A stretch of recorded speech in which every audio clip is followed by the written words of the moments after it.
सन्मती विद्यालयात जागतिक महिला दिन उत्साहात साजरा। बाहुबली विद्यापीठाचे सन्मती विद्यालयात जागतिक महिला दिन उत्साहात साजरा करण्यात आला।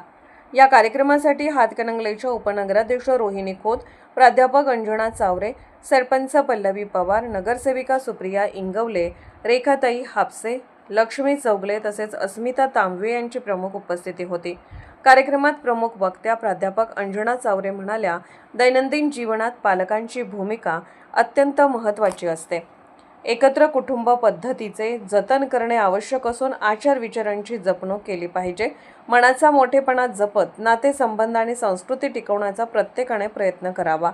अध्यापिका व्ही.सी. कुंभोजकर यांनी महिला दिनाचे महत्त्व विविध उदाहरणांद्वारे स्पष्ट केले। कार्यक्रमानिमित्त महिलांसाठी चंदूकाका सराफ यांच्या पुढाकाराने विविध स्पर्धा व फनी गेम्सचे आयोजन करण्यात आले होते। स्पर्धांमध्ये यशस्वी ठरलेल्या महिलांना त्यांच्या वतीने आकर्षक भेटवस्तू देऊन गौरवण्यात आले। डॉक्टर रुपाली पाटील यांनी कार्यक्रमाचे संयोजन केले। चेतन चव्हाण व टीमचे यासाठी विशेष सहकार्य लाभले। या स्पर्धांमध्ये नजमा खताळ, प्रियांका कांबळे, मीनाक्षी पाटील, अमृता कोळी आणि अमृता पोद्दार यांनी यश संपादन केले। कार्यक्रमाच्या प्रारंभी मुख्याध्यापक सी.जी. तेरदाडे यांनी स्वागत व प्रास्ताविक केले। कार्यक्रमाचे सूत्रसंचालन सौ ए. हिंगलजे व पी.एस. महाजन यांनी केले। मुख्याध्यापिका श्रावणी पाटील यांनी आभार मानले।